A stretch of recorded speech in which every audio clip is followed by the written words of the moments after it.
Wabarakatuh. Alhamdulillah wassalatu wassalamu ala Rasulillah. Segala puji dan puja kehadirat Allah Subhanahu wa taala, juga salawat dan taslim kepada Nabi besar Muhammad sallallahu alaihi wa ala alihi wa sahbihi wasallam. Seperti biasa, kurang lebih sebulan sekali kita melanjutkan bedah buku Bergegaslah Taubat Sebelum Terlambat, dan kita sudah menyelesaikan bab terakhir tentang masalah kembali kepada Allah. Perlu saya titik beratkan kembali Bapak Ibu sekalian bahwasanya tidak ada jalan yang paling benar, jalan yang paling membawa kepada kebahagiaan, ketentraman jiwa, ya, kesuksesan, kecuali jalan Allah Subhanahu wa taala. Artinya kita meniti dan mempelajari apa yang telah Allah halalkan sehingga kita nikmati semuanya, dan apa yang telah Allah perintahkan kita kerjakan. Karena semua itu pasti kebaikan, seperti Allah suruh jujur, amanah, tanggung jawab. Kemudian begitu juga dengan ibadah-ibadah khusus kepadanya seperti sholat, membaca Al-Quran. Semua ini membawa kepada ketentraman jiwa. Dan semua yang dilarang maka akan dijauhi. Seperti misalnya mengganggu orang lain, ya, mencuri, menggibah, memfitnah, memukul, membunuh, dan segala macam perbuatan yang dilarang dalam agama, dan itu pasti akan membawa pada keburukan. Oleh karena itu orang yang berada di jalan Allah Subhanahu wa taala dipastikan dia sangat tentram jiwanya, hidupnya bahagia, jauh dari gangguan-gangguan. Coba praktikin dalam kehidupan kita sehari-hari. Kalau seandainya kita selalu introspeksi diri sebelum memulai aktivitas kita dalam keseharian, kita selalu mulai dengan ibadah, misalnya sholat subuh. Apalagi kalau bisa berjamaah sangat baik. Ibu-ibu mungkin di rumah dengan sholat qobliyahnya, lalu zikir paginya, semua itu kita kerjakan dengan baik, tepat waktu, benar semuanya, tata caranya dan ucapannya. Kemudian mulailah kita beraktivitas, dan kita targetnya adalah mencari rezeki yang halal kalaupun di luar rumah, atau mungkin hal-hal yang lain dibolehkan seperti silaturahim keluarga, seperti menuntut ilmu, dan segala macam hal yang positif. Kalau tidak, kita tinggal di rumah. Dan salah satu yang membuat, ya, ketentraman itu datang adalah tentramnya orang di dalam rumahnya pada saat tidak ada hal yang mendesak untuk dia keluar. Lalu kemudian dia melakukan kewajiban-kewajiban seperti azan, dia sholat, kemudian sampai dia tidur di malam hari pun dia dalam kondisi semuanya maksimal dalam hal-hal yang diperintahkan oleh Allah Subhanahu wa taala. Dipastikan akan mendatangkan ketentraman jiwa. Seperti itulah, dan beda sekali dengan orang yang melakukan pelanggaran-pelanggaran. Kalau orang yang penuh dengan penipuan, ghibah, fitnah, mencuri, manipulasi data, atau apalah pelanggaran-pelanggaran, maka dipastikan hidupnya akan jauh dari jalan Allah, dan otomatis seperti jalan syaitan. Tidak ada jalan yang lain kecuali jalan Allah dan jalan syaitan. Dan otomatis juga tidak ada ketentraman jiwa. Akan selalu saja ada lahir musuh-musuh dia dari kalangan manusia. Belum lagi memang hukuman yang sangat mengancam dia dari sang pencipta Allah karena dia melanggar. Dan di muka bumi ini cuma ada dua jalan, jalannya Allah, dan itu jalan yang benar, jalan kebahagiaan, ketentraman jiwa. Ini sangat tepat untuk kita tempuh. Jadi sudah saya jelaskan, yaitu dengan mempelajari dan meniti apa yang telah Allah perintahkan, diterapkan dalam kehidupan wajib ataupun sunnah, apa yang Allah halalkan dinikmati, dan apa yang Allah larang dijauhi. Dan jalan ini akan membawa ke surga. Dan juru bicara Allah Subhanahu wa taala adalah para nabi-nabi. Itulah sebabnya diutus para nabi, di antaranya Nabi Muhammad alaihi salatu wassalam. Kemudian penyambung lidah Nabi Muhammad SAW adalah para ulama dan dai. Seperti sekarang Bapak Ibu duduk di majelis ilmu seperti ini sebenarnya sedang, ya, seperti berada dalam majelis Nabi alaihi salatu wassalam, karena mendengarkan wasiat dan apa yang beliau telah diperintahkan oleh Allah untuk disampaikan kepada umat manusia. Dan ini adalah jalan yang benar. Sementara ada jalan yang kedua, dan ini jalan yang salah, itu jalan syaitan. Dan jalan syaitan akan membawa ke neraka. Semuanya isinya bertolak belakang dengan apa yang Allah halalkan, dan ditinggalkan yang dihalalkan, dan selalu berbuat apa yang Allah haramkan. Maka ini akan membawa kepada kesempitan dada, ya, walaupun rumah itu luas, bumi ini luas, kita merasa sempit, merasa sumpek, merasa gelisah. Semua itu karena pelanggaran dan berada di jalan syaitan. Dan juru bicaranya syaitan adalah para ahli maksiat. Kalau kita berteman pada mereka, orang yang kerjanya setiap malam di bar, di karaoke, di diskotik, yang diajikan sebagai teman, yang setiap hari hanya merokok, minum minuman keras, narkotika, manipulasi data, gosipin orang, maka ini semua akan membawa kepada kesempitan dada. Ya, selalu gelisah. Adanya gangguan-gangguan yang datang tanpa kita harapkan. Apakah dari pasangan hidup, dari anak-anak, dari kerabat, dari orang-orang terdekat, semua itu akan terjadi. Ya. Dan ini akan membawa kepada keadaan seperti mereka para ahli maksiat itu. Dan juga juru bicara yang kedua adalah para dukun, peramal, penyamun, penyihir, yang nanti pasti ini akan membawa ke dalam neraka. Makanya Nabi SAW pernah keluar dari masjid, Bapak Ibu sekalian, kemudian menggaris sebuah garis yang lurus. Dan beliau mengatakan ini adalah jalannya Allah, ujungnya surga ini. Lalu kemudian beliau menggaris di sekitar garis lurus itu, garis-garis yang kecil, beliau mengatakan inilah jalan-jalan syaitan. Atau jalan-jalan yang di setiap jalan itu ada syaitan yang memanggilnya. Jadi orang harusnya berada di jalan Allah Subhanahu wa ta'ala. Kalau kita berada di rel, keluar dari rel itu, sudah mulai ada kemaksiatan atau kesalahan, segera kembali. Segera kembali ke rel ini dan pasti akan kembali pada ketentraman jiwa. Ya. Berapa banyak orang mungkin hartanya sedikit, rumahnya biasa. Ya. Tetapi karena dia dekat dengan Allah Subhanahu wa ta'ala, azan, sholat, tutup aurat, dia hati-hati dari makanan dan minuman yang masuk, dia harus selalu halal, kita temukan jiwanya sangat tentram. Berapa banyak orang yang punya rumah sangat luas, harta melimpah, tapi nggak ada ketentraman jiwa justru karena jauhnya dari Allah Subhanahu wa ta'ala. Kalau orang bisa menggabungkan keduanya, memiliki fasilitas dunia ini yang Allah berikan, harta, jabatan, tempat tinggal, transportasi dan segala macam, diikuti dengan ketaatan, maka itu puncak nikmat Allah Subhanahu wa ta'ala. Itulah yang Nabi SAW katakan, manusia 4 golongan, yang paling baik dan sempurna adalah manusia yang Allah berikan ilmu dan harta. Dia punya ilmu agama dan juga dia punya harta, dan keduanya dihabiskan di jalan Allah. Ya, ini golongan yang terbaik, kita selalu targetkan ini. Karena mereka akan sibuk selalu dalam detik-detik hidupnya untuk mengisi kebaikan, dan akhirnya Allah berikan fasilitas, diberikan harta melimpah, diberikan ilmu yang luas gitu. Golongan kedua yang Allah berikan kepada mereka ilmu tapi tanpa harta. Namun dia tulus dengan niatnya berkata, artinya dia tahu ilmu agama tapi nggak punya harta, dia nggak bisa bangun masjid, nggak bisa bantu anak yatim, nggak bisa sedekah lah. Maka dia berkata, golongan kedua yang hanya diberikan ilmu ini, kalau seandainya Allah berikan aku ya, harta sebagaimana diberikan golongan yang pertama, aku akan berbuat yang sama. Maka mereka, kata Nabi SAW, sama pahalanya. Golongan ketiga adalah orang yang buruk. Orang yang diberikan harta tapi tidak punya ilmu, tidak pernah mau belajar agama, tidak ada majelis ilmu yang dihadiri, tidak tahu mana halal, mana haram. Maka mereka sibuk mencari pendapatan-pendapatan haram dan sibuk menghabiskan di jalan yang haram. Ya, uangnya hanya habis pada maksiat kepada Allah Subhanahu wa ta'ala. Ini orang yang buruk. Orang yang lebih buruk lagi adalah golongan keempat yang tidak diberikan harta dan tidak diberikan ilmu. Jadi sudah bodoh ilmu agama, miskin lagi. Namun sayangnya dia melihat golongan yang ketiga tadi yang punya harta haram, tidak punya ilmu dan dihabiskan dalam maksiat, maka dia pun berkata, kalau seandainya saya diberikan seperti orang ini, saya akan buat yang sama. Maksudnya akan maksiat kepada Allah Subhanahu wa ta'ala. Maka mereka berdua, golongan ketiga sama empat ini sama dosanya. Ya. Jadi ini sedikit review tentang materi kita yang lalu. Kita membahas dari halaman 23 sampai halaman 27 pada kesempatan yang lalu tentunya ya. Dan sudah kita bacakan dalam surah Al-Mu'minun, surah nomor 23 ayat 99 sampai 115 kalau saya ingat saya waktu itu ya. Tentang masalah penyesalan yang akan terjadi nanti pada hari kiamat dari orang-orang yang banyak keluar dari jalan Allah Subhanahu wa ta'ala ini, sibuk di jalan-jalan syaitan, akhirnya dia menyesal pada saat meninggal dunia. Baik, kita akan masuk pada kesempatan ini insyaAllah. Tema yang lain di buku kita ini tentang masalah taubat nasuha. Ya.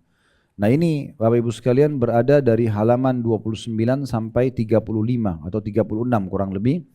Saya tidak tahu apakah ini bisa kita tuntasin atau tidak, tapi kita coba menyelesaikannya ya. Satu bab khusus tentang masalah taubat.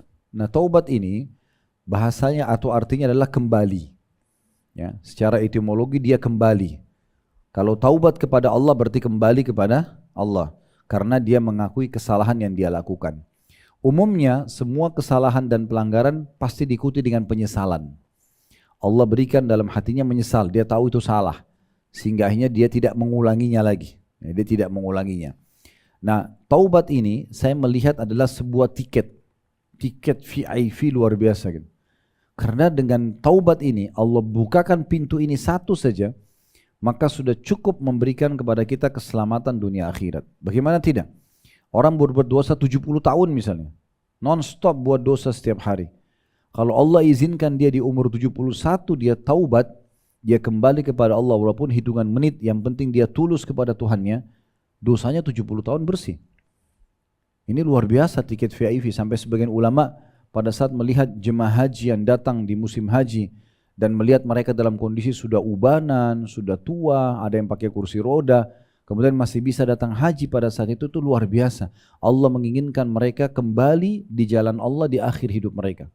Berapa banyak di antara mereka yang tadinya mungkin belum sholat, akhirnya sholat pulang dari haji misalnya. Itu Allah ingin kebaikan buat mereka. Bahkan setiap orang di antara kita, kalau Allah berikan kesempatan untuk melakukan satu perbuatan ibadah, pastikan itu adalah bentuk kasih sayang Allah kepada dia. Kata Ali radhiyallahu anhu, kalau Allah mengizinkan lisan seorang hamba beristighfar, berarti Allah tidak ingin menyiksanya. Kalau Allah mau kan Allah bisa tahan lisannya, tidak akan ucapkan astagfirullah. Tapi dengan astagfirullah dia selamat dari siksa Allah, gitu kan? Karena istighfar akan menyelamatkan dia dari siksa, kan gitu. Nah, taubat ini Bapak Ibu sekalian manfaatnya besar sekali. Selain tadi membersihkan kesalahan kita masa lalu sehingga kita bisa selamat dari hukuman-hukuman Allah Subhanahu wa taala, taubat ini akan mengembalikan semua fasilitas yang tertahan karena dosa. Jadi kalau seorang hamba melakukan dosa, itu berarti dia telah membuka sebuah pintu ya untuk mengurangi fasilitas dia. Karena dosa itu mirip kalau kita di perusahaan kita melanggar. Nah, kalau melanggarkan di perusahaan buat pelanggaran, berarti dia sudah membuka pintu ancaman untuk dia mendapatkan kekurangan fasilitas ya. Misalnya dipotong gaji ya. Misalnya dia tidak mendapatkan bonus ya. Misalnya dia mendapatkan SP atau surat peringatan. Ada bahkan lebih parah karena besar pelanggarannya maka langsung di PHK kan gitu. Dikeluarkan dari perusahaan dengan tidak terhormat misalnya. Maka itu di perusahaan manusia. Begitu juga dengan Allah Subhanahu wa taala. Tanpa disamakan Allah dengan makhluknya, tapi Allah memiliki peraturan-peraturan kalau dilanggar maka orang itu sangat dekat dengan ancaman. Cuma bedanya antara Allah dengan makhluknya, kalau manusia mungkin Bapak Ibu buat pelanggaran di perusahaan, maka bisa saja dikeluarkan dari perusahaan dan perusahaan tidak akan menerima lagi. Siapa di dunia ini Bapak Ibu sekalian pemilik perusahaan yang masih mau menerima pegawainya yang sudah melakukan pencurian misalnya, atau manipulasi data, atau pernah memukul temannya, atau menyakiti atasannya dengan kata-kata yang tidak baik misalnya? Tidak ada, gitu kan? Orang manusia tidak akan memaafkan orang seperti ini, atau mungkin tidak akan menerimanya minimal lagi kerja. Kalaupun membuka pintu maaf misalnya, maka tidak akan interaksi lagi dari sisi pekerjaan, kan gitu. Tapi Allah Azza wa Jalla berbeda. Kalau kita taubat Bapak Ibu sekalian, maka semua kesalahan kita yang lalu dimaafkan. Dan ini dan di sisi Allah SWT semua fasilitas yang dia tadinya tertahan karena membuka pintu dosa dikembalikan. Ya. Jadi kalau kita kayak di perusahaan tadi bisa kembali kerja lagi, bisa seperti nama kita pertama harum, gak ada urusannya dengan masa lalu. Makanya kata Nabi SAW, At-ta'ibu minadz-dzambi kaman la dzamba lahu. Orang yang taubat dari dosanya maka seperti orang yang tidak punya dosa sama sekali. Jadi tidak ada hukuman sama sekali bagi dia. Ya, sebagaimana juga sabda Nabi SAW dalam hadis yang lain, at-taubatu tujubu ma qablaha, taubat akan membersihkan kesalahan-kesalahan yang lalu. Yang berarti di sisi Allah Subhanahu wa taala fasilitas yang tadinya tertahan karena dia buat dosa dikembalikan. Makanya orang yang sudah taubat itu kembali Allah Subhanahu wa taala bukakan pintu rezeki, tapi sudah yang halal bukan lagi yang haram. Kembali Allah bukakan pintu-pintu yang banyak tertutup mungkin sebelumnya, dari ketentraman jiwa, kebahagiaan, teman-teman yang baik, komunitas yang baik dan seterusnya lah. Allah berikan bertahap, Allah berikan, maka Allah kembalikan yang tadinya tertahan karena dosa dia. Plus lagi tambahannya adalah di akhirat nanti dia akan mendapatkan surga yang terbaik. Tidak ada kata terlambat dalam Islam. Walaupun dia taubat di akhir hidupnya, tetap dia akan mendapatkan fasilitas terbaik nanti di surga. Ya, makanya kisah yang pernah saya sampaikan kalau masih ingat Khuwairik, ya.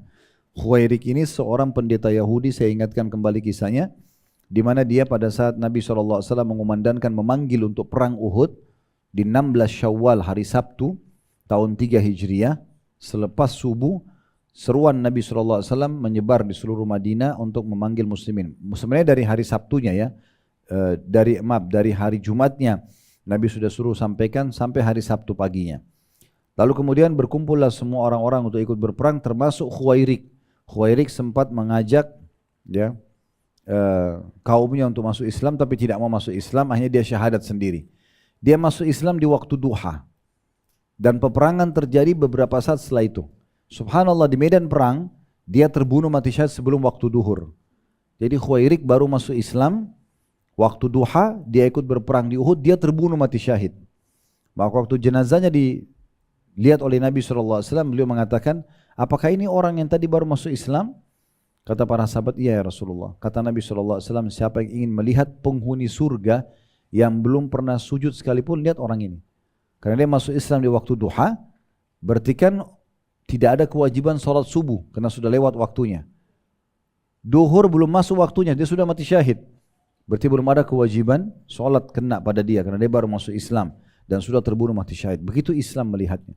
Masuk surga walaupun tadinya adalah orang Yahudi, membenci Islam, mengatakan Uzair adalah anak Allah, ya, memusuhi Nabi Musa alaihissalam dan sekian banyak pelanggaran-pelanggaran yang mereka lakukan. Tapi Allah terima dengan kelapangan buat dia untuk memaafkan, untuk lapangan buat dia dengan memaafkan kesalahan-kesalahannya. Jadi luar biasa taubat itu Bapak Ibu sekalian. Ini prolognya dulu ya, pembukaannya tentang kedudukan taubat itu. Jadi taubat itu kembali kepada Allah SWT, ini akan mendatangkan kebahagiaan, ketentraman jiwa, dan plus fasilitas yang tadinya tertahan karena dosa akan dibukakan kembali di dunia, dan di akhirat akan mendapatkan balasan surga yang terbaik. Jadi tidak ada kata terlambat. Walaupun kita baru taubat hari ini misalnya karena mendengarkan materi ini dari dosa-dosa kita semuanya, tetap fasilitas di surga bisa kita kejar, ya, dengan memohon kepada Allah Subhanahu wa taala agar diberikan fasilitas yang terbaik. Bukan mustahil. Kata Nabi SAW, kalau kalian minta surga, minta Firdaus karena dia tertingginya surga. Mungkin kalau kita mau ukur amalan kita tidak akan cukup, tapi rahmat Allah luas. Tugas kita hanya merengek kepada Allah saja. Nangis saja sama Allah, sujud, mohon kepada Allah, walaupun dosa kita banyak yang lalu, Allah bisa berikan kita fasilitas yang terbaik. Nah, itu yang terjadi di dalam agama Islam. Dan ini taubat ini sebuah tiket VIP. Cuma butuh diikuti dengan nasuha. Apa itu nasuha? Tulus. Memang betul-betul dia taubat karena dia menyesal pada Tuhannya. Ya. Jadi bukan karena ajakan temannya, bukan karena disuruh sama orang tuanya, bukan desakan pasangannya, bukan anaknya. Memang dia sendiri merasa ini salah. Ada orang, tidak ada orang, dia tetap taubat atau kembali kepada Allah Subhanahu wa taala dengan nasuha. Tulus ini maksudnya betul-betul dia merasa dia salah, dia memohon ampun kepada Allah, dan dengan ketulusan ini dia tidak akan mengulangi pelanggarannya. Ya, seperti itu yang dimaksud dengan taubat nasuha. Makanya judul kita bertaubat dengan taubat nasuha. Kapan taubatnya tidak nasuha, tidak tulus, dia masih ada niat untuk mengulangi dosanya, maka berarti tidak akan diterima oleh Allah Subhanahu wa taala. Maka Imam Nawawi mengatakan ada 3 syarat mutlak taubat itu.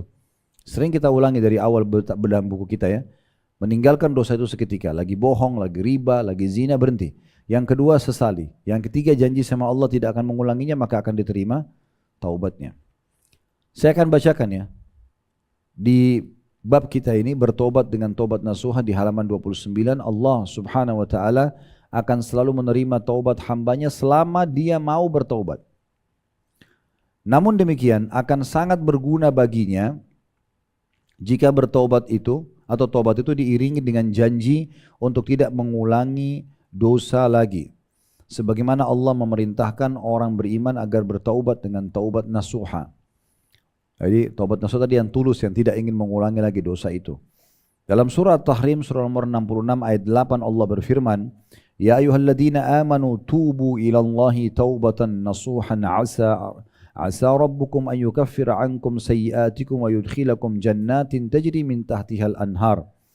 Wahai orang-orang yang beriman, bertobatlah kepada Allah dengan taubat yang semurni-murninya. Mudah-mudahan dengan taubat itu Tuhan kamu akan menghapus kesalahan-kesalahanmu dan juga memasukkan kamu ke dalam surga yang mengalir di bawahnya sungai-sungai. Jadi di sini dari ayat ini kita bisa lihat dimaafkan kesalahan dunia, tadi saya katakan berarti fasilitas di sisi Allah SWT, berarti fasilitas akan kembali. yang tertahan dari dosa dan di akhirat akan dimasukkan ke dalam surga. Jadi berkumpul semua kebahagiaan dunia akhirat dengan taubat nasuha. Ibnu Jarir, ini seorang ahli tafsir, berkata, Ibnu Muthanna menyampaikan kepada kami, Muhammad mengatakan kepada kami, Syu'bah menyampaikan kepada kami dari Simak ibn Harb, dia berkata, ini sanad hadisnya ya. Aku mendengar An-Nu'man ibn Bashir radhiyallahu anhuma, An-Nu'man sahabat, Bashir ayahnya sahabat, kita bilang radhiyallahu anhuma, berkhutbah. Aku mendengar Umar bin Khattab radhiyallahu anhu berkata, wahai orang-orang beriman, bertaubatlah kepada Allah dengan taubat nasuha, yaitu ketika dia melakukan dosa, dia tidak akan kembali lagi melakukannya. Nah, itu makna daripada taubat nasuha. Ya. Kalau seandainya, Bapak Ibu sekalian, kita berpikir rasional saja. Kalau seandainya Allah Subhanahu wa Ta'ala mengharamkan segala sesuatunya, termasuk kebutuhan dasar kita tidak bisa kita nikmati, misal makan, minum, ya, biologis, pakaian, apalah, pekerjaan, jabatan, ya, dan segala macam. Ini nggak boleh semuanya. Tidak ada yang halal. Sementara tubuh kita butuh makanan, tubuh kita butuh minuman, kita butuh pakaian, kita butuh pekerjaan, kita butuh menjaga nama baik kita misalnya, dan seterusnya, pergaulan, biologis, semuanya haram. Maka wajar orang melanggar. Ini enggak, dibukain pintu halal penggantinya. Kan sering kita kasih contoh itu. Allah berikan kita kebutuhan tubuh kita dengan protein hewani misalnya. Kalau semua hewan Allah haramkan untuk kita makan dagingnya, maka kita kerepotan karena tubuh kita butuh itu. Allah ciptakan tubuh kita butuh protein hewani. Tapi Allah hanya mengharamkan babi dan yang bertaring. Jumlahnya tidak banyak itu. Tapi diganti dengan sapi, kambing, ayam, kelinci, dan semua hewan air halal. Berapa miliar jumlahnya itu. Kita makan ikan aja potong sedikit kecil aja sudah kenyang, apalagi satu ekor misalnya. Kan itu luar biasa bagaimana Allah SWT beri penuhi kebutuhan kita. Dan di laut ini tidak habis-habis jumlahnya hewan tersebut, banyak sekali. Berarti Allah datangkan pengharaman babi tadi dan hewan bertaring sebagai ujian kepada kita. Ya. Di perusahaan saja, di manusia misalnya, supaya mudah difahami, pasti ada saja kan hal-hal yang kalau kita langgar dikeluarkan dari perusahaan. Mungkin kalau Anda pertama melamar jadi pegawai, maka yang ditawarkan oleh HRD-nya misalnya, kalau kerja on time gini dan begitu akan dapat ini, ya, fasilitasnya kan, dapat uang gaji sekian, dapat ini, dapat itu, fasilitas kendaraan misalnya, atau rumah dinas dan segala macam lah, apa yang dikasih, bonus-bonus dijelaskan semua.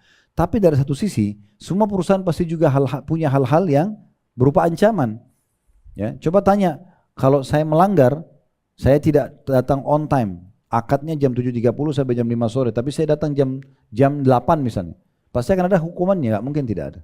Kalau pekerjaan target 3 bulan, saya nggak penuhi, apa konsekuensinya? Pasti akan ada. Puncak-puncaknya kalau ditanya, apa yang membuat saya dikeluarkan dari perusahaan? Oh kalau Anda mencuri, oh kalau Anda begini, oh kalau Anda begitu. Nah seperti itu agama. Ya. Jadi kalau kita kerjakan semua kebaikan-kebaikan, kita menjadi seorang yang berprestasi. Kalau perusahaan tadi jadi pegawai yang prestasi, kita akan dapat semua fasilitasnya. Tapi kalau kita langgar, maka akan ada ancaman berkurangnya fasilitas, bahkan bisa hilang sama sekali. Sebagaimana di perusahaan, nah seperti itu. Cuma perbedaan tadi saya bilang, kalau di sisi Allah Subhanahu wa Ta'ala, kalau kita menyakui kesalahan kita dan kita kembali, maka bedanya dengan manusia, kalau manusia kita tidak akan dikasih lagi fasilitas itu, kayak bekerja kembali ke perusahaan itu misalnya, atau jadi partner bisnis lagi, atau jadi pasangan hidup lagi, enggak. Tetapi kalau di sisi Allah Subhanahu wa Ta'ala kita dikembalikan semua fasilitas tadi. Ats-Tsauri, bagi yang pegang buku, Ats-Tsauri itu Sufyan Ats-Tsauri namanya. Itu julukan beliau ya. Nama dia Sufyan. Sufyan Ats-Tsauri ini adalah seorang ulama yang masyhur di Mekah. Berkata dari Simak, dari An-Nu'man, dari Umar radhiyallahu anhu, dia berkata, taubat nasuha adalah seseorang bertaubat dari dosa lalu dia tidak lagi mengulanginya atau tidak ingin lagi mengulanginya. Dia tidak mau lagi mengulanginya. Nah itu namanya taubat nasuha. Ini yang sedang kita bahas. Sehingga fasilitas yang Allah tahan karena dosa kita tidak dikembalikan, dan di akhirat kita selamat masuk atau ke surga. Ada di situ yang saya kasih tanda kutip ya. Karena ini Allah amanahkan buku ini kami susun. Taubat nasuha adalah seseorang bertobat dari dosa lalu dia tidak lagi mengulanginya atau tidak ingin lagi mengulanginya. Ini tagline-nya nih ya. Yang di sebelah kiri yang ada tanda kutip itu sedikit kami bold tulisannya, itu untuk menitik beratkan ini loh taubat itu. Ya. Ingat Bapak Ibu sekalian, tujuan majelis ilmu seperti ini bukan duduk meramaikan dan dengar telinga kanan keluar telinga kiri, bukan. Sayang sekali kalau Bapak Ibu kumpul di sini hanya untuk itu. Kita duduk di sini sama-sama, saya meluangkan waktu, Bapak Ibu meluangkan waktu supaya kita mengetahui apa yang Tuhan kita perintahkan lalu kita praktikin dalam kehidupan kita. Orang yang pintar adalah orang yang melakukan hal tersebut. Dia mengambil pelajaran dari apa yang sudah Allah dan Rasulnya jadikan sebagai wahyu untuk disampaikan. Hari ini Allah Subhanahu wa taala yang memudahkan Bapak Ibu hadir di sini sebagaimana juga saya hadir. Allah juga yang memudahkan tutur kata ini keluar untuk kita sama-sama merenungi. Maka orang yang cerdas orang yang mengambil sebagai pelajaran dan kemudian diterapkan dalam kehidupan dia. Jangan hanya sekitar oh tadi ceramahnya bagus ya, oh tadi bahasan tentang ini ya, tapi nggak ada manfaat buat dia. Kembali dari sini berulang lagi dosanya, berulang lagi pelanggarannya. Lalu apa manfaatnya bahasan? Sayang sekali. Majelis ilmu tujuannya untuk diterapkan ilmu tersebut dan kita tidak membahas masa lalu seseorang. Saya selalu mengatakan dalam setiap pengajian saya, kalau kita sedang membahas sebuah tema, kita sedang berbicara hari ini ke depan. Ya, apapun itu sifatnya.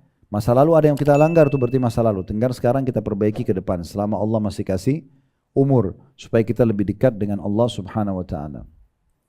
Baik, di situ kami angkat ya, firman Allah Subhanahu wa taala diambil dari potongan tadi wahyu ayat 8 surat Tahrim 66, mudah-mudahan Tuhan kamu akan menghapus kesalahan-kesalahanmu dan memasukkan kamu ke dalam surga yang mengalir di bawahnya sungai-sungai. Ini maksudnya bagi orang yang taubat nasuha. Siapa di antara kita punya jaminan Bapak Ibu sekalian bisa hidup selamanya? Enggak ada. Kita pasti bisa meninggal. Mau kulit kita masih kencang, mau umur kita masih muda, ya mau program kita masih banyak, tidak harus sakit dulu. Kita bisa meninggal seketika. Beruntung orang yang faham ini dia segera taubat lalu dia isi sisa umurnya dengan kebaikan. Dia segera selamatkan dirinya. Dan insya Allah fasilitas dunia akan kembali, di akhirat juga akan diberikan yang terbaik. Selanjutnya Allah Subhanahu wa taala janjikan bagi mereka penghapusan dosa dan di akhirat Allah masukkan mereka ke dalam surga yang mengalir di bawahnya sungai-sungai. Selain itu, bagi orang yang gemar beristighfar, bertobat dan menyesali dosa-dosanya, Allah janjikan kedudukan yang baik di dunia. Allah Subhanahu wa taala limpahkan rezeki yang banyak baginya, rumah tangga yang harmonis, anak keturunan yang saleh. Allah Subhanahu wa taala hindarkan diri dari berbagai macam musibah. Sebagaimana Allah jelaskan dalam surah Nuh, surah nomor 71 ayat 10 sampai ayat 12. Ini perkataan Nabi Nuh alaihissalam kepada kaumnya, menyebutkan tentang masalah manfaat istighfar dan taubat dan apa yang didapatkan.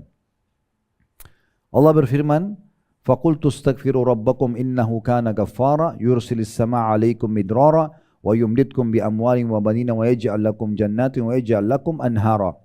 Maka aku berkata kepada mereka, mohonlah ampunan kepada Tuhanmu. Sungguh Dia Allah Maha Pengampun. Jadi sebesar apapun dosamu pasti akan dimaafkan. Tinggal merengek, mohon saja kepada Allah. Niscaya dengan taubat dan istighfar itu, Dia, D-nya besar kata ganti Allah, akan menurunkan hujan yang lebat dari langit kepadamu. Di sini bukan berarti musibah ya. Kalau hujan turun, ya kayak kita kan sekarang kemarau nih ya, sampai ada perintah untuk sholat istisqa ya. Karena sudah lewat September, ini sudah masuk Oktober, belum hujan-hujan juga biasanya yang ber ini September, Oktober, November, Desember, 4 bulan ini kan hujan ya. Ini tidak.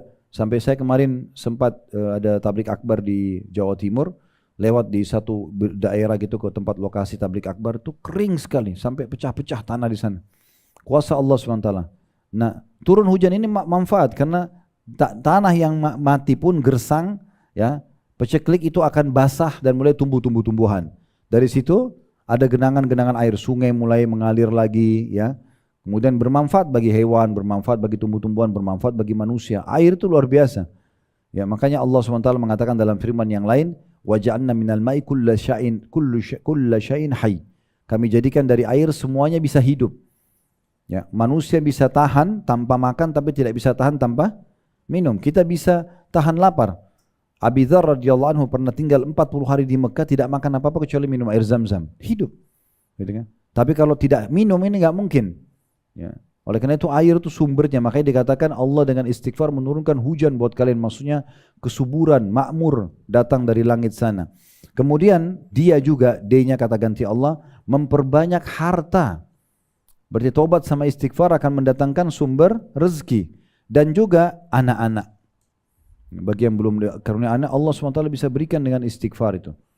Tentu yang belum punya pasangan Allah murahkan akan dapat pasangan, tapi jangan putus asa, terus saja mohon kepada Allah Subhanahu wa taala.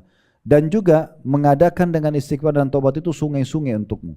Sungai mengalir manfaatnya besar, ambil ikannya, ambil hewan di situlah, ya udang apalah segala macam dimakan, ada orang ambil mutiara dan segala macam hal. Setelah ayat ini kami menulis seorang laki-laki datang mengadu kepada Al-Hasan Basri tentang kekeringan. Jadi peciklik yang luar biasa. Maka Hasan Basri berkata, mintalah ampun kepada Allah, istighfar kepada Allah. Kemudian datang orang lain mengadukan kefakiran, sudah lama kerja enggak pernah kaya.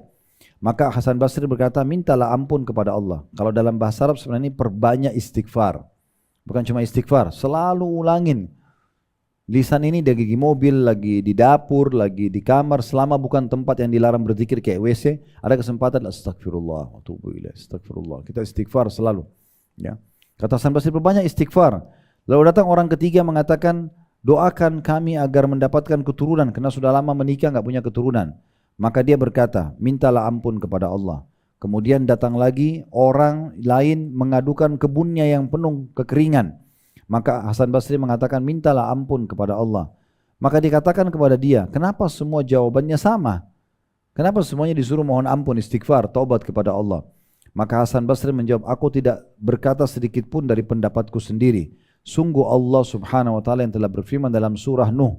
Jadi Hasan Basri membaca surah Nuh tadi yang kita bacakan, ya.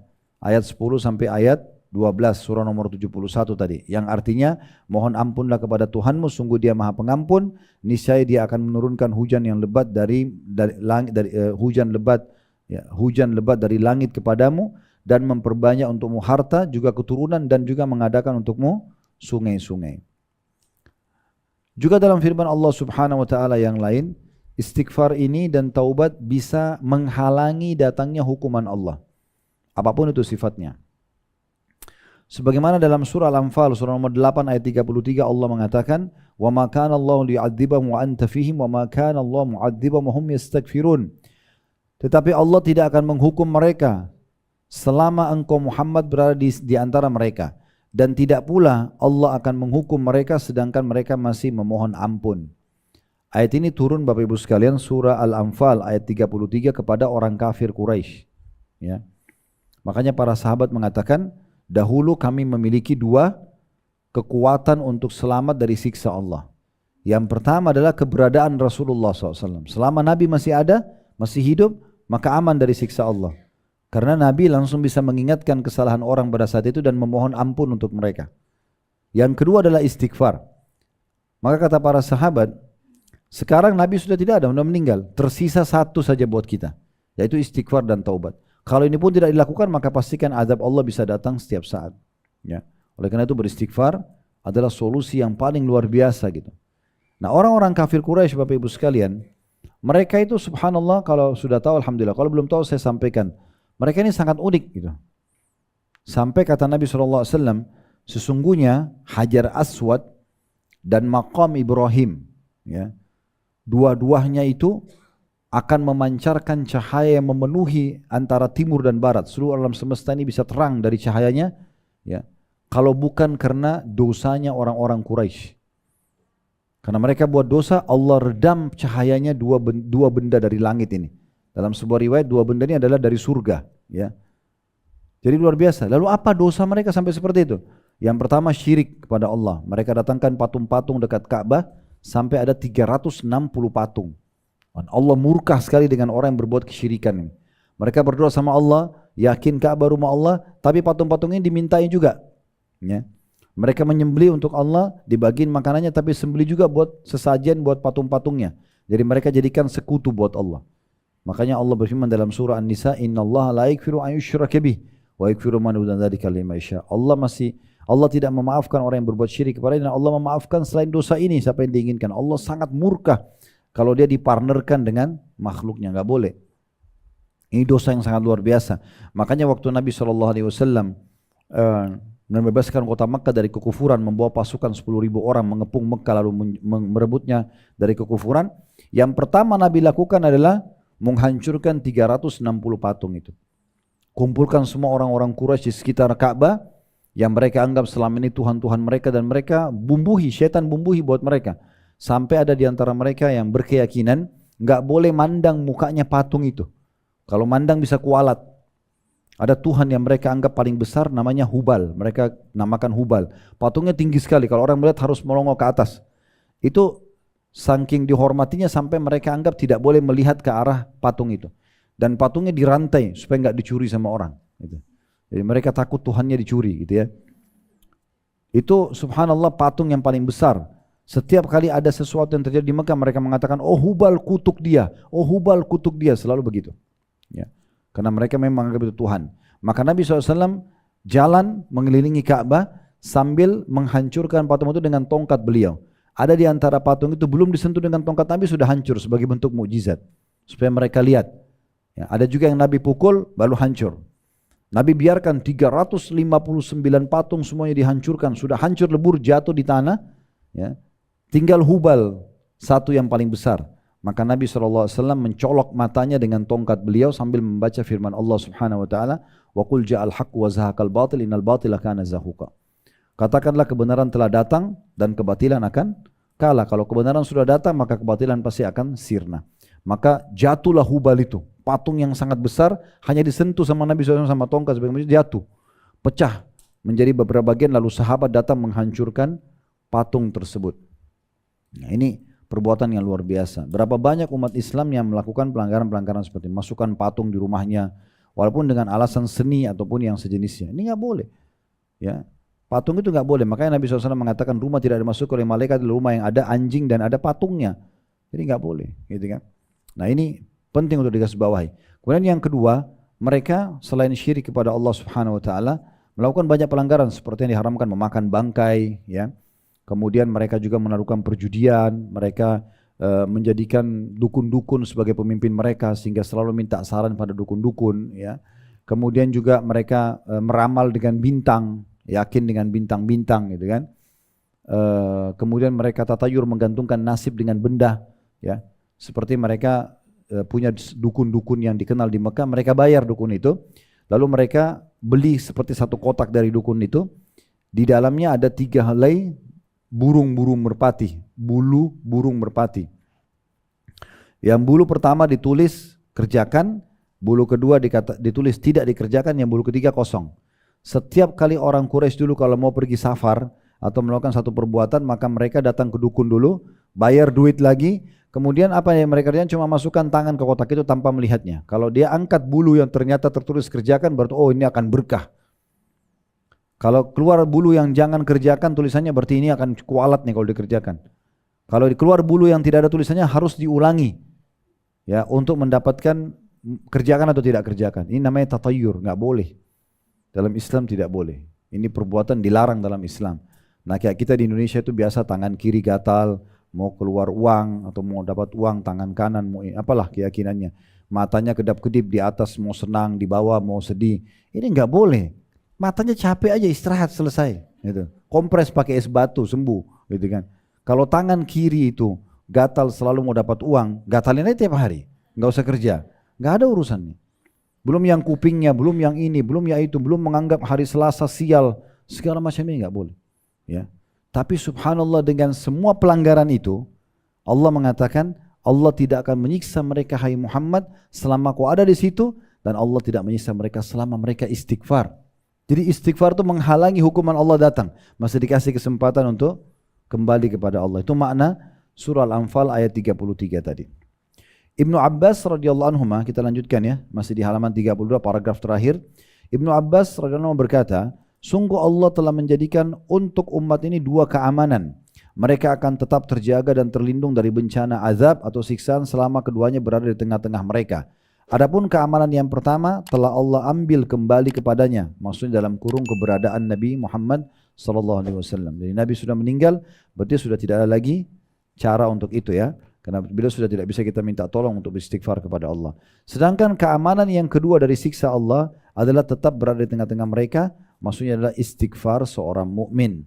Allah berfirman, tetapi Allah tidak akan menghukum mereka selama engkau hai Muhammad berada di tengah-tengah mereka, dan tidak pula Allah akan menghukum mereka sedang mereka masih memohon ampun. Ini tadi Ibnu Abbas menjelaskan tafsir Al-Anfal ayat 33. Nabi Muhammad SAW sebagai manusia terbaik, pemilik akhlak yang paling mulia, telah diampuni oleh Allah dosanya, baik yang lalu juga yang akan datang. Nabi Muhammad SAW itu dosa yang lalu semua dimaafkan. Kalau pernah dilakukan, kalaupun belum dikerjakan sudah dimaafkan sama Allah. Ini kelebihan Allah SWT berikan kepada para nabi-nabinya. Ya. Namun beliau tetap beristighfar dan menyuruh umatnya untuk memperbanyak istighfar. Ya, dalam sabda Nabi SAW ada di situ hadis yang berbunyi, Ya ayuhan nasu tubu ilallahi fa inni atubu fil yaumi ilaihi mi'ata marrah. Wahai manusia, bertobatlah kepada Allah karena aku sendiri, walaupun dosaku sudah dimaafkan yang lalu dan akan datang, tetap bertobat 100 kali dalam sehari. Ada footnote nomor 22 di bawah ya. Bisa dilihat hadis itu riwayat Imam Muslim nomor 2702. Jadi Nabi SAW pun mau istighfar, kenapa kita enggak istighfar? Para sahabat juga mengatakan, in kunna na'uddu li Rasulillahi sallallahu alaihi wasallam fil majlisil wahidi mi'ata marra rabbighfirli wa tub alayya innaka antat tawwabur rahim. Artinya, sungguh kata para sahabat, kami telah menghitung ucapan Rasulullah sallallahu alaihi wasallam dalam satu majlis. Jadi kalau lagi duduk begini atau ngobrol sama teman-temannya, pasti sahabat menghitung. Dari semua ucapan beliau pasti diselipin istighfar. Dan mereka mengatakan, pasti kami temukan ucapan Nabi dalam ucapan ngobrol sama sahabat-sahabatnya, Rabbighfirli wa tub alayya. Ya, Rabbighfirli wa tub alayya innaka antat tawwabur rahim. Ya Tuhanku, ampunilah aku dan terimalah taubatku, sungguhnya engkau adalah zat yang maha menerima taubat lagi maha penyayang. Kata para sahabat sebanyak 100 kali. Nabi terus ulangi, Rabbighfirli wa tub alayya innaka antat tawwabur rahim. Terus ngobrol lagi. Besok Nabi ulangi lagi, di saat teringat lagi, Rabbighfirli wa tub alayya ya innaka antat tawwabur rahim. Terus ngobrol lagi. Tapi sahabat hitung dalam satu majelis itu bisa sampai 100 kali Nabi ulangi. Ya, padahal sebenarnya beliau sudah diampuni dosa-dosanya yang lalu. Ya. Selanjutnya di halaman 34 lanjutannya, Rasulullah SAW bahkan mengajarkan Sayyidul Istighfar atau tuannya istighfar. Artinya yang terbaik, kalau Bapak Ibu mau istighfar, ini istighfar yang terbaik. Ya, tapi tentu istighfar cukup banyak lafadznya ya, tapi ini yang terbaik, dikenal dengan Sayyidul Istighfar atau tuannya istighfar. Ini biasanya kita dianjurkan baca sekali pagi dan sekali sore, tapi diikuti dengan keyakinan dan keikhlasan ya. Kata Nabi SAW, Sayyidul Istighfar, tuannya istighfar. Yang terbaik dari istighfar adalah antaqula, engkau mengucapkan, Allahumma anta rabbi la ilaha illa anta khalaqtani wa ana abduka wa ana ala ahdika wa wa'dika mastata'at a'udzu bika min syarri ma sana'at abu'u laka bi ni'matika 'alayya wa abu'u bi dhanbi faghfirli fa innahu la yaghfiru dhunuba illa ant. Ya, yang artinya, ya Allah, sesungguhnya engkau Tuhanku, tidak ada yang berhak disembah kecuali engkau. Engkau lah yang telah menciptakanku, aku adalah hambamu, dan aku berada di atas janji, ya. Aku berada di atas perjanjian denganmu ya, dan meyakini janjimu semampuku. Aku berlindung kepadamu dari seluruh keburukan yang pernah aku lakukan, dan aku mengakui nikmat-nikmatmu kepadaku, dan aku juga mengakui dosa yang aku lakukan, maka ampunilah aku, sesungguhnya tidak ada yang mengampuni dosa kecuali engkau. Itu kata Nabi SAW. Itu tadi yang di sini Bapak Ibu lihat di halaman 34, hadis lafaz bahasa Arab dan terjemahannya. Di bawah ada penjelasan tentang keutamaannya. Dalam lanjutan hadis, beliau SAW bersabda, "Wa man qalaha minan nahari muqinan biha."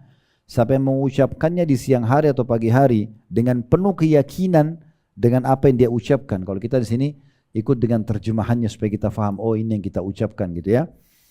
Famata min yaumihi qabla an yumsi, kemudian dia meninggal sebelum tiba sore hari, fa huwa min ahlil jannah, dijamin dia masuk ke dalam surga.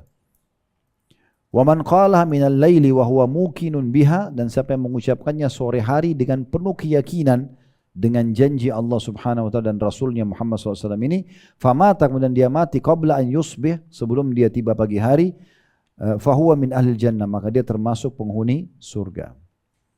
Ada footnote nomor 24, hadis riwayat Bukhari nomor 6306. Ya, jadi ini Sayyidul Istighfar adalah bagian pilihan istighfar. Kalau tadi kan ada Rabbighfirli wa tub alayya innaka antal ghafurur rahim, itu yang sering diulangi Nabi SAW dalam satu majlis. Tapi boleh enggak saya baca astagfirullah wa atubu ilaih saja? Bisa. Astagfirullah saja bisa. Ada yang lebih panjang, astaghfirullahal azim alladzi la ilaha illa huwal hayyul qayyum wa atubu ilaih. Nah, kalau hadis yang istighfar yang baru saya sebutkan terakhir ini, ada al hayyul qayyum, itu kata Nabi SAW akan diampuni dosanya si pengucap walaupun sebanyak buih di lautan. Ya, karena ada sifat Allah al hayyu al qayyum, zat yang maha hidup dan terus-menerus mengurus makhluknya. Kemudian istri yang mulia, istri Nabi SAW, Ummul Mukminin Aisyah radhiyallahu anha berkata, karena Rasulullah sallallahu alaihi wasallam yukthiru an yaqula qabla mauti subhanallahi wa bihamdi astaghfirullah wa atubu ilaih.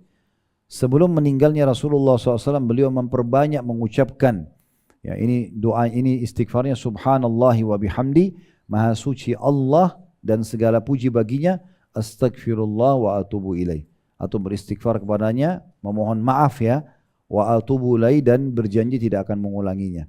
Jadi kalau Bapak Ibu bilang astagfirullah, itu sama dengan kalau kita sama manusia, maafin saya ya. Ya, itu astagfirullah, kayak kita bilang maafin saya Allah. Wa atubu ilai, saya janji tidak akan mengulanginya. Nah, seperti itu. Ini contoh lafaz istighfar yang lain. Jadi Nabi SAW juga membaca subhanallahi wa bihamdi astagfirullah wa atubu ilai. Sangat baik kalau seorang muslim dan muslimah memvariasikan doa-doa ini ya. Minimal sehari sekali dia baca. Supaya dicatat di buku amal ini dia sudah mengamalkan apa yang Nabi SAW amalkan ya. Dan istighfar ringan sekali.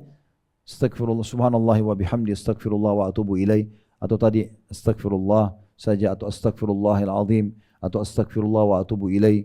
Ada astagfirullahil azim alladzi la ilaha illa huwal hayyul qayyum wa atubu ilaih, atau sayyidul istighfar Allahumma anta rabbi la ilaha illa anta khalaqtani wa ana 'abduka wa ana ala ahdika wa wa'dika mastata'tu.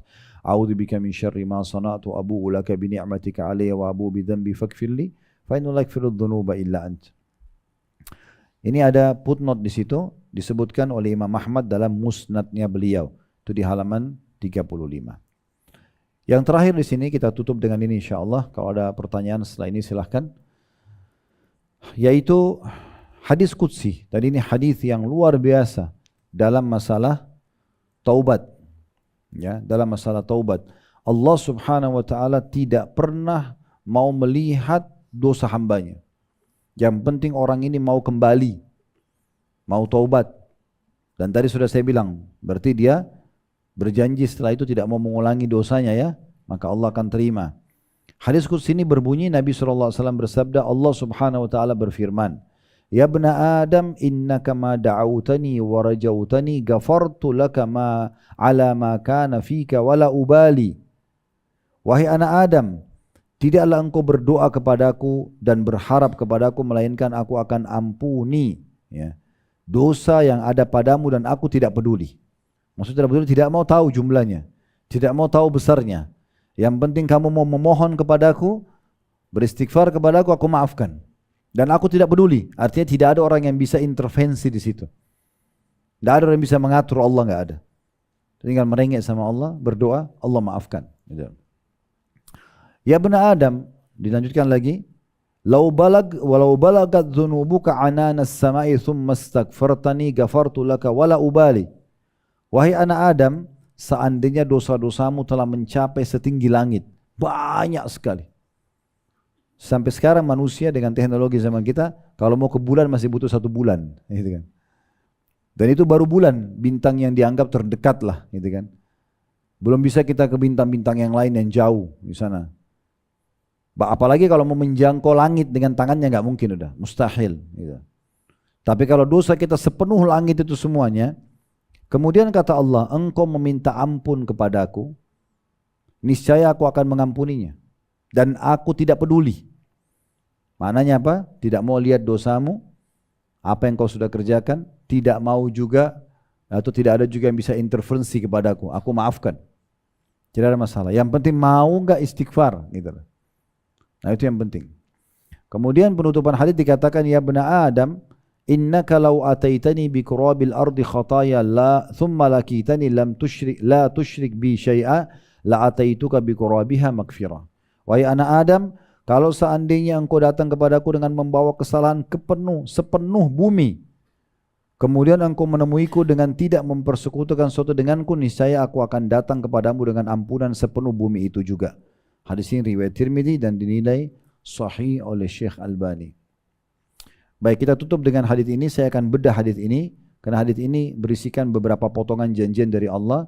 Yang pertama dulu, adanya anjuran faedahnya ya, untuk memperbanyak doa, ngerengek, manja sama Allah. Makanya Ibnu Qayyim rahimahullah pernah melihat ada satu kasus. Beliau lewat di depan satu rumah, rupanya di rumah itu ada satu ibu lagi marah sama anaknya. Saking marahnya ibu ini sampai anaknya dikeluarkan di depan pintu, ditutup pintu. Anak itu ngerengek-ngerengek, nangis. Karena lama ibunya nggak bukain pintu, anak itu tidur depan pintu. Karena sudah tidur nggak ada suaranya, rupanya ibunya mungkin prihatin juga, dibuka pintu, digendong, dimasukin ke dalam. Ibnu Qayyim saksikan itu. Kata Ibnu Qayyim, maha suci Allah. Andai saja seorang hamba seperti anak itu pada ibunya kepada Allah, niscaya Allah akan kasih. Karena Allah lebih sayang kepada kita daripada ibu kepada anaknya. Cuma kadang-kadang kita tuh malas, gitu kan? Makanya Sufyan ats-Tsauri rahimahullah tadi salah satu nama ulama yang kita sebutkan meriwayatkan hadis, beliau itu termasuk ulamanya Mekah. Tidak pernah Bapak Ibu sekalian punya hajat apapun, kecil ataupun besar, kecuali beliau wudu, sholat, sujud. Karena kebetulan beliau di Mekah, beliau depan Ka'bah, sujud. Tidak angkat kepalanya sampai dia tuangkan semua dengan bahasa dia kepada Allah, dan dia tidak angkat sampai dia merasa hatinya pelong baru dia angkat kepalanya. Kembali kepada Tuhannya. Karena kalau nikmat sedang melimpah, ingat selalu itu, yang ciptakan kita Allah, yang ciptakan nikmat itu Allah, yang bisa mempertahankan hanya Allah. Lalu untuk apa minta pada manusia? Gitu kan? Minta kepada Allah Subhanahu wa taala. Allah bisa menggerakkan semua manusia yang tadinya ada hak kita sama dia, Allah kasih melalui dengan caranya Allah. Tidak usah kita habisin energi untuk apa? Minta kepada penciptanya. Kalau orang jahat depan mata kita, yang ciptakan kita Allah, yang ciptakan dia Allah, yang ciptakan kejahatannya Allah, yang bisa membuat dia berubah adalah Allah. Orang gak bayar utang, orang niat nyakitin kita, orang apa saja, Allah bisa ubah. Doa itu bisa menembus benteng musuh dan membuat musuh pecah dari dalam dan akhirnya kalah. Bisa. Apalagi kalau cuma satu orang manusia atau dua orang manusia, Allah lunakkan hatinya, bisa sekali. Kan gitu. Kalau kita sedang ditimpa musibah, ujian apapun, yang ciptakan kita Allah, yang ciptakan ujian itu Allah, yang bisa memberikan solusi hanya Allah. Minta terus merengek kepada Allah SWT. Mungkin ada yang mengatakan begini, Ustaz, saya punya masalah, saya sudah coba berdoa sama Allah sekian lama, berapa minggu, berapa bulan, mungkin ada yang sudah tahunan, tapi Allah belum kasih. Bukan Allah belum kasih. Perhatikan hadis-hadisnya. Yang pertama hadis sahih riwayat Bukhari, kata Nabi SAW, tidak ada seorang muslim di muka bumi yang berdoa kecuali Allah berikan jawaban melalui 3 tahapan. Salah satu dari 3 ini. Yang pertama Allah kasih langsung. Ya Allah sembuhin saya, kita dapat dokter cocok, konsultasi cocok, resep cocok, sembuh. Yang kedua, kalau tidak langsung Allah kasih, yusraf anhu su, Allah hilangkan keburukan yang akan menimpa dia. Jadi bisa saja selama Bapak Ibu berdoa setahun, sebulan, 2 tahun ini, itu sebenarnya banyak musibah yang datang tapi Allah hilangkan dengan doa itu. Ada banyak hal yang Allah selamatkan kita dari musibah itu. Mungkin ada orang mau ganggu kita, mungkin ini, mungkin itu. Yang ketiga, yuddahar lahu yaumal qiyamah. Akan disimpankan untung yang dia panen dalam bentuk pahala pada hari kiamat. Dan ini yang paling mahal bagi semua pendoa. Karena kata Nabi SAW, nanti akan datang orang hari kiamat. Renung ini ya. Akan datang orang hari kiamat, kata Nabi SAW, diberikan pahala bergunung-gunung. Banyak sekali. Mereka bingung, karena nanti di akhirat kan kita tahu semua. Oh, saya dapat pahala ini karena doa ini. Saya dapat pahala ini karena sedekah ini misalnya. Loh, ada pahala dikasih gunung, dia tidak tahu dari mana sumbernya. Mereka tanya kepada para malaikat, dari mana pahala-pahala segunung ini? Maka kata para malaikat, ini doa-doa kalian yang belum kalian lihat jawabannya di dunia. Jadi kita sudah berdoa, Rabbana atina fid dunya hasanah, atau ya Allah sembuhin saya, atau ya Allah bukain pintu rezeki buat saya, Allah mudahin pernikahan saya sama dia misalnya. Lalu Allah belum kasih di dunia. Datang dalam bentuk pahala bergunung-gunung hari kiamat. Jadi berdoa itu tidak ada ruginya. Akan tetap diberikan langsung atau dihilangkan keburukan atau akan disimpankan yang kita panen dalam bentuk pahala hari kiamat. Oleh karena itu sebagian ulama salaf mengatakan, saya berharap punya doa di semua lini kehidupan saya. Baik itu hal yang kecil ataupun hal yang besar. Saya kadang-kadang praktikin masalah doa ini Bapak Ibu sekalian sampai ke masalah parkiran gitu. Mau keluar rumah, mau ke satu tempat, ya Allah mudahin parkiran buat saya. Ya Allah mudahin saya mau beli pakaian supaya saya dapat pakaian itu. Apa susahnya? Mau jadi catat pahala kok. Kenapa enggak berdoa? Kenapa berdoa ini kalau sudah genting? Dokter sudah vonis gak bisa sembuh baru sholat malam, baru berdoa. Kenapa? Kenapa enggak berdoa dari awal? Islam mengajarkan kita, Allah mengajarkan kita Bapak Ibu sekalian untuk berdoa sebelum aktivitas. Makanya doa kita kan sebelum makan, sebelum minum, sebelum tidur, sebelum pakaian, sebelum keluar rumah, itu doa semuanya. Kalau suami istri mungkin sebelum biologis. Nah ini semua doa-doa sebelum aktivitas tersebut. Nah ini, jadi doa ini ternyata bisa mendatangkan pengampunan dosa juga. Sebagaimana di sini dikatakan oleh Nabi SAW, Allah mengatakan, hai anak Adam, kalau seandainya kau mohon kepadaku, kau merengek kepadaku, maka aku akan maafkan kesalahanmu dan aku tidak peduli. Bukan hanya diberikan apa yang dia minta, diampuni dosanya. Kemudian pesan yang kedua, wahai anak Adam, kalau seandainya dosamu telah mencapai langit ini, lalu kau mohon ampun kepadaku, maka aku akan maafkan tanpa aku peduli. Tidak ada intervensi yang bisa melarang aku gitu. Di sini kata ulama hadis, di sini ada ya penjelasan tentang kalau dosamu mencapai langit. Kata ulama tidak ada orang dosanya sampai langit. Ya. Tapi di sini Allah Subhanahu wa taala menyebutkan kalau ini menunjukkan bagaimana luasnya rahmat Allah dan bagaimana dahsyatnya istighfar itu, sampai kalaupun sebanyak itu tetap dimaafkan, apalagi kalau kurang dari itu. Nah, gitu. Syaitan seringkali membuat kita kayak putus asa, kayaknya Allah tidak akan maafkan saya, kayaknya Allah tidak akan kasih, kayaknya sudah begini keadaan saya. Ini selalu sangka buruk sama Allah. Nggak boleh. Kita harus optimis dan sangka baik kepada Allah. Kata Nabi SAW dalam hadis Bukhari, hadis Qudsi, Allah berfirman, ya ana inda dhanni abdi bi falyadhunnu bi ma sya. Aku sesuai dengan prasangka hambaku, maka dia boleh berprasangka sesuai yang dia inginkan. Kalau Bapak Ibu sangka buruk sama Allah, kayaknya Allah nggak sembuhin, kayaknya Allah nggak kasih. Sudah begitu dikasih. Tapi kalau kita optimis, enggak, Allah akan kasih, Allah akan terima, Allah akan mudahkan, Allah akan sembuhkan. Maka Allah kasih dengan niatnya. Ya. Kemudian hadis yang kedua yang perlu direnungi adalah Nabi SAW, ini berita gembira, kata Nabi SAW, Allah kalau mendengar doa yang indah dari seorang hamba, dia ngerengek, ya Allah tolong, ya Allah berikan, ya Allah begini dan begitu, maka Allah terlambatkan jawabannya, kata Nabi SAW. Allah sengaja tidak kasih langsung. Kenapa? Ya, agar dia tetap dalam doanya. Sekarang begini, kalau kita lagi sakit nih, ya Allah sembuhin saya, tiba-tiba sembuh, masih berdoa? Tapi Allah tunda 3 hari, 5 hari, 1 minggu, selama itu kan kita berdoa terus tuh, ya. Maka ini nanti kalau kita tahu besarnya pahalanya hari kiamat, kita akan berharap mungkin seumur hidup kita diuji begitu, karena besarnya pahala yang kita bisa dapatkan.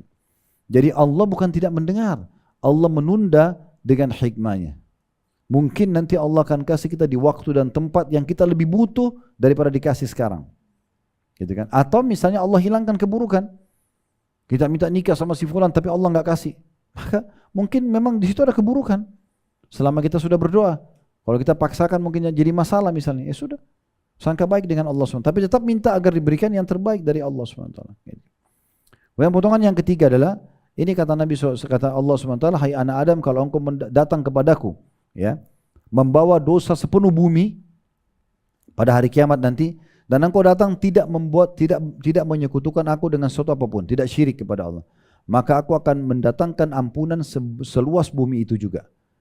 Maksudnya apa? Ini perlu difahami ya. Kaidah bagi ahli sunnah wal jamaah, murtakabul kabir atau pelaku dosa besar tahta masyiatillah, di bawah naungan Allah. Kita enggak boleh memvonis kalau ada orang meninggal, walaupun dia pelaku dosa, oh ini pasti masuk neraka, enggak boleh. Kecuali dia meninggal dalam keadaan kafir, walaupun banyak dosanya, karena dia masih di bawah naungan Allah.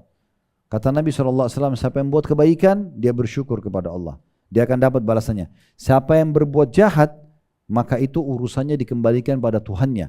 Kalau Tuhannya mau maafkan, dimaafkan. Kalau Tuhannya mau siksa, maka Allah akan siksa. Jadi tidak bisa kita vonis orang itu langsung masuk neraka, karena bisa saja Allah maafkan di timbangan amal, bisa saja dapat syafaat keluarganya, karena ada keluarganya punya kelebihan amal hari kiamat, lalu dia tolong, saya bantu ini sekian amal, nilai amal saya misalnya, kan bisa saja ada namanya syafaat hari kiamat ya, pertolongan yang dikasih.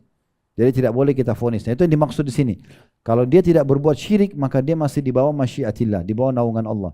Masih bisa dimaafkan, masih bisa berbalik. Tadinya ahli neraka bisa jadi surga selama dia muslim. Kalau kafir sudah nggak ada negosiasi lagi. Ya. Tapi selama dia muslim masih di bawah naungan Allah Subhanahu wa taala. Dan jangan pernah Bapak Ibu sekalian, ini sebagai penutup dalam bahasan kita, jangan pernah memvonis orang tidak akan diampuni sama Allah. Nggak boleh. Pernah terjadi dulu ada 2 orang, satu orang soleh, satu ahli maksiat. Yang orang soleh ini selalu nasihatin orang yang maksiat. Jangan kau buat dosa nanti Allah marah, jangan kau buat dosa. Tapi tidak mau didengar. Nggak mau tidak dihiraukan. Satu waktu karena jengkel yang soleh ini mengatakan, Allah tidak akan maafkan kamu. Di saat itu langsung turun Jibril kepada Nabi Muhammad SAW dan mengatakan, siapa orang ini berani benar mendahului keputusanku, kata Allah. Ketahuilah sungguhnya aku telah maafkan pelaku dosa itu dan aku telah hancurkan amalnya orang yang ini. Jadi nggak usah intervensi ke hak kausalitasnya Allah, nggak ada urusan kita. Tugas kita cuma nasihatin kalau kita tahu dia salah, nggak usah intervensi ke dalam. Ingat, makin kita tidak tahu kesalahan orang, makin aman buat kita. Nggak usah nyari-nyari kesalahan orang. Maka dalam Islam memata-matai dosa besar. Ya, mencari-cari kesalahan orang itu dosa besar, nggak boleh. Bahkan kata Nabi, siapa yang mencari-cari aib seorang muslim, maka Allah akan membongkar aibnya walaupun dari dalam rumahnya sendiri. Jadi nggak usah campuri. Kalau depan mata kelihatan kemungkaran, jelas baru kita luruskan. Kalau kita korek-korek jangan, nggak usah. Itu aman buat kita, gitu kan? Dan dia bersama dengan Tuhannya. Bapak Ibu di sini yang jadi status suami ataupun istri harus sadar kita menikah untuk menjadi pendamping, bukan pengawas. Bukan pengawas. Nggak usah jadi pengawas. Karena tidak ada orang yang suka diawasi. Saya kalau saya berpikir mengawasi, saya nggak bisa tenang di luar begini. Istri saya lagi buat apa? Hubungan sama siapa? Kan gelisah. Ibu juga begitu sama suami. Nggak usah, serahkan kepada Tuhannya. Dan Allah tugaskan malaikat bodyguard, nggak digaji. Ngapain ambil tugasnya? Hah? Udah biarin dijaga sama Tuhannya. Ya kan gitu. Karena memang kaidah dasarnya pelaku dosa itu di bawah keputusan sang pencipta Allah. Allah mau Allah maafkan, Allah mau Allah hukum. Nggak usah khawatir. Tapi kalau Allah buka depan mata kita, baru kita luruskan. Ingatkan, itu namanya kemungkaran. Ya, kita tegakkan kemungkaran, ingkari kemungkaran tersebut agar dia selamat atau keluar dari kesalahannya. Allahu a'lam. Ini bahasanya insya Allah kedepannya kita akan masuk ke bahasan lain yaitu tentang kisah para